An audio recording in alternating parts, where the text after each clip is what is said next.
खुदा बेटे खुदा रूह कुद्दस के मुकद्दस पाक नाम में आमीन। अजीज़ों, खुदा यीशु मसीह के मुकद्दस पाक कलाम में आप सबों की सलामती हो। आज हम ऐसे लोगों के बारे में बात करेंगे कि जब वो खुदा के घर में आते हैं तो परस्तश करते हैं, साज बजाते हैं, लेकिन जब खुदा के कलाम की बात आती है तो वो उठकर बाहर चले जाते हैं। परस्तश करना भी इबादत है, साज बजाना भी इबादत है और अमल करना भी इबादत है। मेरे कहने का मतलब ये है कि हमने खुदा के घर जाकर ना सिर्फ परस्तश करनी है बल्कि हमारी इबादत मुकम्मल उस वक्त होती है जब उसके कलाम को सुनेंगे, परस्तश करेंगे, दुआएं करेंगे, उस वक्त हमारी इबादत मुकम्मल होगी। जब हम शुरू से लेकर आखिर तक हम खुदा के साथ वक्त गुजारेंगे तो खुदावंद हमें यकीनन बरकत देगा।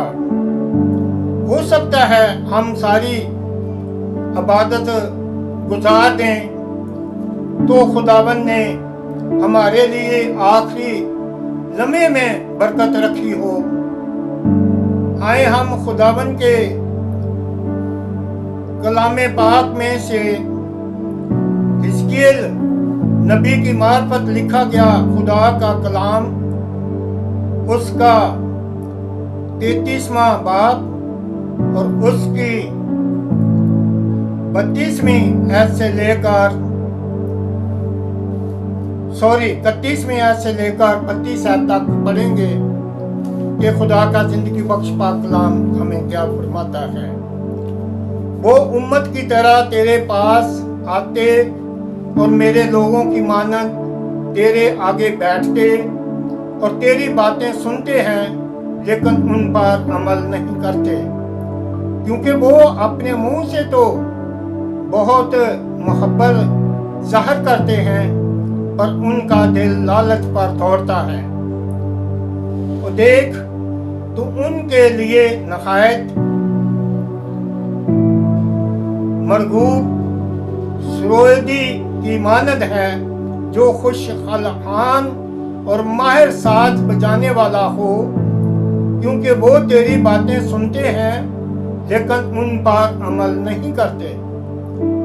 मेरे अजीज बहन भाइयों, बास लोग ऐसे हैं कि वो गीत भी गाते हैं, परस्तश भी करते रहते हैं, साज भी बजाते हैं, लेकिन जब खुदा के जिंदगी बख्श पाक कलाम की बात आती है तो वो बाहर उठकर चले जाते हैं।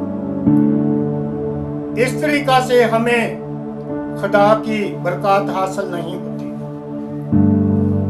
क्योंकि हम खुदा को अपनी तरफ से मोहब्बत तो करते हैं लेकिन दिल से नहीं कर रहे।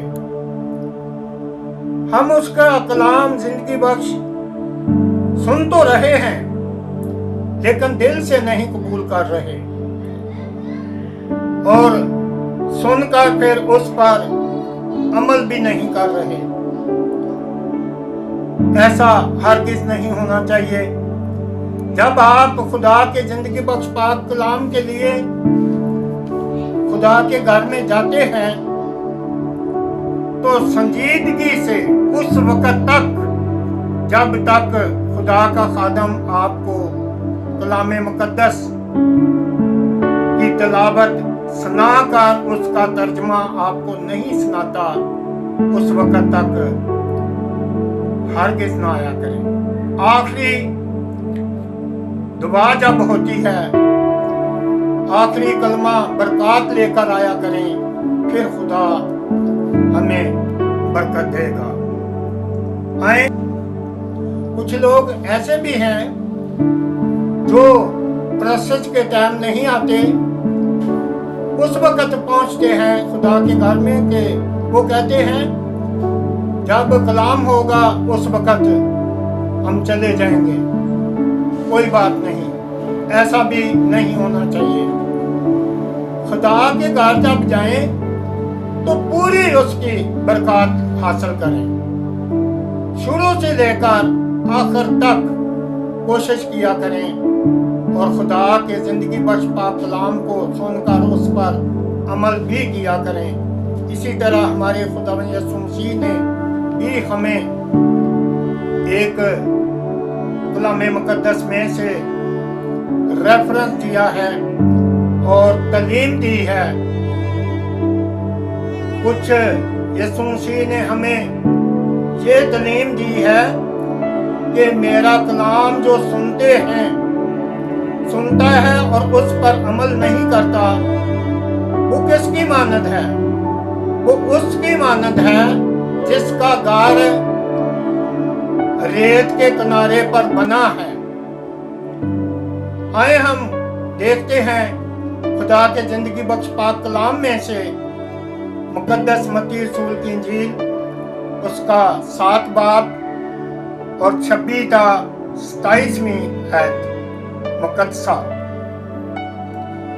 और जो कोई मेरी ये बातें सुनता है और उन पर अमल नहीं करता, वो उस बेवकूफ आदमी की मानद ठहरेगा जिसने अपना घर रेत पर बनाया और मींह बरसा और पानी चढ़ा और आंधियां चली और उस घर को सदमा पहुंचाया और वो घर गिर गया और बिल्कुल बर्बाद हो गया। मेरे अजीज बहन भाइयों, जो रेत पर घर बनता है वो बेबुनियाद होता है। आपको ये बखूबी पता है कि रेत का बनाया हुआ घर जो है वो कामयाब नहीं होता, वो बेबुनियाद होता है, उसकी कोई बुनियाद ही नहीं होती। इसी तरह जो कलाम सुनकर उस पर अमल नहीं करता, वो भी आदमी उस बेवकूफ की आदमी की मानद है। जैसे खुदावंद यीशु मसीह ने हमें मिसाल दी है उस बेवकूफ आदमी की जिसने घर अपना रेत के किनारे पर बनाया है। वो आंधियां आई, तूफान आया, मींह चला बरसा और वो चल बसा। जब आंधियां आती हैं, मींह बरसता है, तो फिर रेत का घर तो चल बसता है, वो तो गिर जाता है। इसी तरह अजीजों, हम भी ऐसे ही कुछ हैं कि जो अमल नहीं करते, तो फिर हम भी उस घर की मानद ही हैं जो रेत पर बना हुआ है और अमल नहीं करते। खुदावंद यीशु मसीह अपने मुकद्दस पाक कलाम पढ़े और सुने जाने पर आप सबों को बरकत दे। आमीन।